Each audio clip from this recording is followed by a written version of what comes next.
One of the things I always stress to people is the need to know their history. Because the same lies the government is telling you now, it was telling you 100, 500, and all the way back to Roman time. Let me give you an example. In 1889, President McKinley and the American government was eyeing Cuba. They wanted to take it, but they needed a reason to go to war.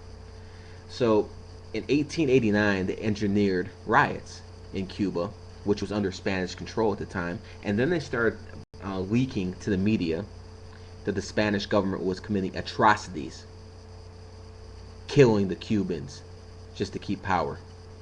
So eventually, the American government, with the American people's support, because this is all about freedom, they said, "Give up Cuba, we're taking it." That's how America provides freedom. They go in there and take it. And there's not really a problem with that because the strong always take from the weak. That's just a law of nature. But what I want to discuss here is why they can do this. Why governments around the world are able to just go in and steal and take what they want. It's because of the dumbed down population. Again, resulting from not knowing their history. Today in schools, they're going to tell you about the wonderful life of homosexuality, but they won't teach you anything about math. They won't teach you anything about history. So going back to 1889, the U.S. government started putting reports of atrocities. The American people got behind it because they were reading, "Oh my God, babies were getting killed in Cuba. We have to do something. We're moral people." And that gave the government the excuse it needed to go in there and take Cuba from the Spanish. And in essence, what happened was it went from being Spanish controlled to American controlled. The people got no freedom. Which brings me to Libya. Which brings me to the rebels, the NATO-backed rebels in Libya, who just secured the capital Tripoli in a 6-month civil war. I'm going to tell you some things about Libya right now that you might not know because, again, you don't know your history. Because the U.S. government doesn't want to teach. They want a dumbed down population. Because that's the way they get people to go. That's the way they get people to convince people that the way you give people freedom, because a dictator is killing a couple hundred people, is to throw bombs on people that kill 30,000. That's how you get people to believe stuff like that, because they're dumbed down.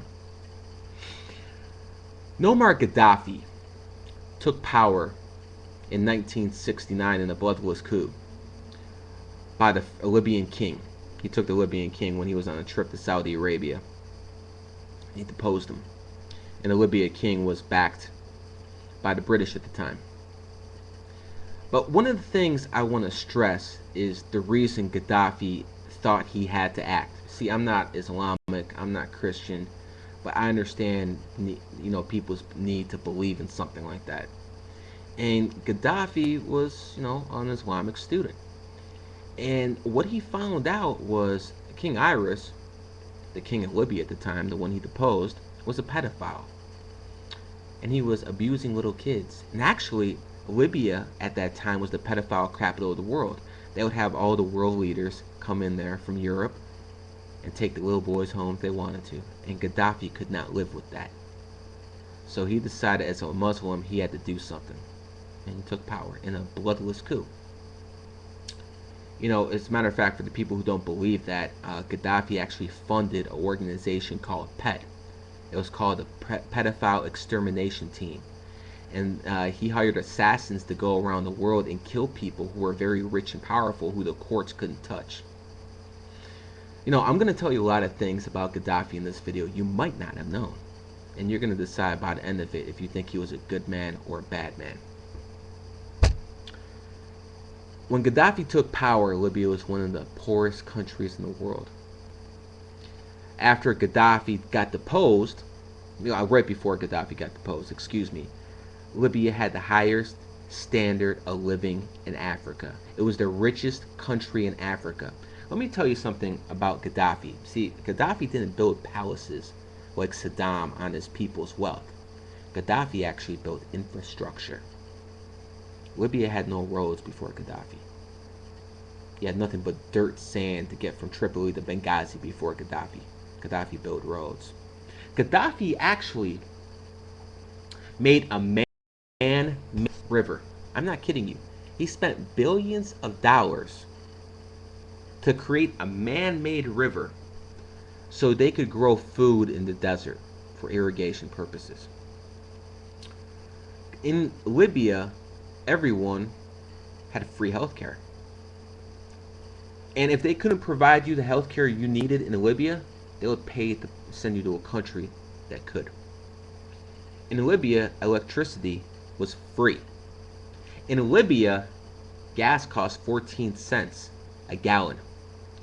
In Libya, education was free all the way up to the university level. Yes, Gaddafi was a socialist, but one thing he did was he tried to combine socialism and capitalism the best way he could. I'll give you an example of what he did.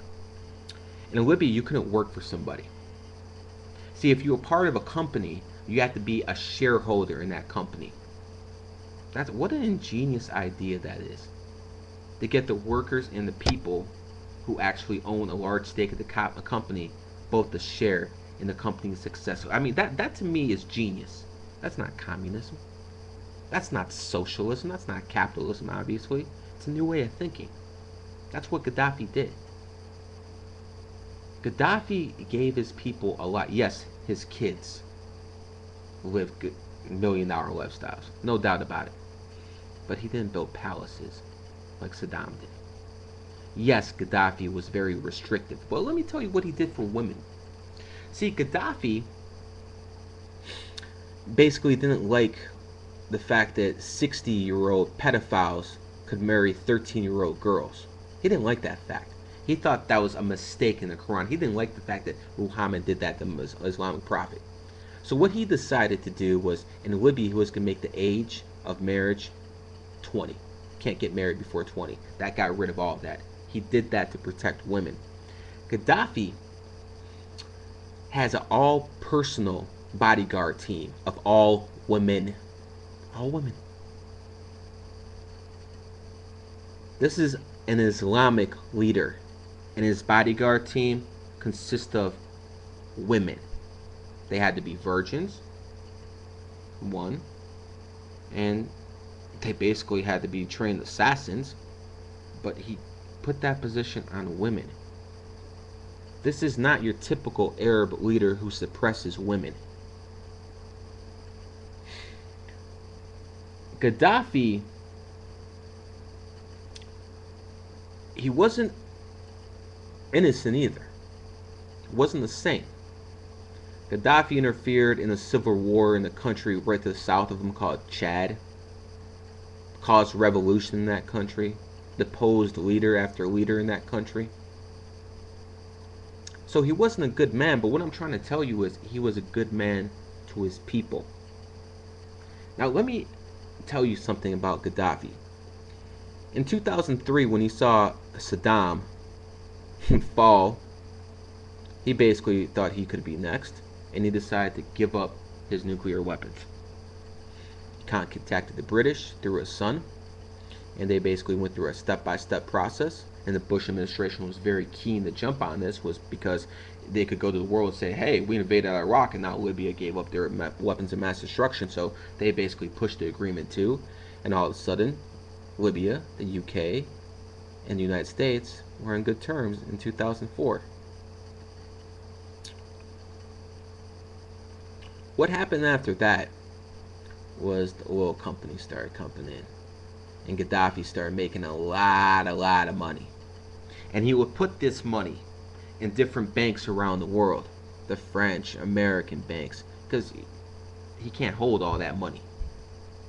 I'm talking about hundreds of billions of dollars. And Gaddafi was talking about Arab unity at the time, and black unity in Africa. He was funding the African Union. He wasn't building palaces, he was funding African Union. He was helping out other countries in Africa, obviously to buy influence, but nonetheless he did it when others wouldn't. Gaddafi also wanted to do something called make a golden dinar. He wanted to start sending his oil in gold. That was a big mistake. But what got Gaddafi in trouble, he basically, all the Americans and the British basically turned on him like this, was Gaddafi was about to take all his money out of the Western countries, mainly France, and put it into China. Because Gaddafi sees the writing on the wall. He knows the euro and the American dollar, within a couple years, they're both done. And China is about to be the next superpower. So that's what he was about to do. He also wanted to cancel all his nuclear power contract talks with the French, and he didn't want to buy any more arms. I mean, why does he need more arms? He's at peace with the West. He wanted to build more infrastructure and give more money to social programs. No, no, no, no, no. West ain't having that. And again, I'm explaining the story. I'm not taking sides here. Because as I always told you, the strong take from the weak. But Gaddafi, he basically had it to the point where he was going to pull so much money from the Western banking system, it could have collapsed the whole system. The West wasn't having it. It immediately froze all his assets as soon as it started those bogus riots and started funding the rebels to take Gaddafi out. Now the rebels, they're basically different tribes in Libya who want more power. That's all it is. Let me tell you a little story about the numerology about Libya. Libya got invaded 100 years ago in 1911. Remember that, 1911. The Italians left and renounced Libya in 1947. Again, 4-7 makes 11. And now again in 2011, they're invading. Again, the back 2011, just like 1911. Throw a little numerology at you. Gaddafi born 6/7/1942, add it all up, 6/7/1942, adds up to 29, 2 plus 9 equals 11. Just like Mubarak, who in Egypt got thrown out this year, again in 2011. Mubarak born 5/4/1928, 5/4/1928, adds up to 29, 2 plus 9 equals 11. He's gone. But going back to Libya, they want the oil, they want the money, and they want the gold. The day the rebels took control of Tripoli, gold prices went down 5% around the world. You know why? They took Gaddafi's gold from the central bank. He had exactly 5% of the world's gold. They flooded the market. Think, people. Did Gaddafi kill some of his own people? Of course. No doubt about it. But see, if you're an Arab dictator, I'm sorry to tell you, that's what it takes to control those people. I'm not kidding you. You want those Islamics running around? I'm not talking about the seculars. I'm talking about straight up Al Qaeda. You want those people running around? Well, Gaddafi was against them. And yes, I understand the Americans backed Al Qaeda, but this new generation of Al Qaeda, they have nothing to do with America anymore. Trust me on that. Actually, the Taliban are a real threat, but I'll get into that some other time. Gaddafi's about to start a civil war, but I'm going to tell you something about Gaddafi. He's a real smart man. Anyone born on the 7th, 16th, and 25th, high IQs. He's born on the 7th. Well, I mean, he lasted in power 41 years with people trying to kill him every year, every freaking day. And he lasted in power. He was a smart guy. I recommend people read his green book. You'll like what he has to say if you have some common sense. But the reason they're removing all these Arab leaders from the world right now, Mubarak, going after Assad now in Syria, got rid of Gaddafi, is because of what Albert Pike said, what the Third World War would consist of. He said Zionism and Islam will go head to head. And you see, people like Gaddafi, people like Mubarak, they're not gonna, they're aristocrats. Assad, they're not gonna start a religious war. They have no interest. But see, that's what has to happen for a new world order. So these guys are being removed one by one, so you can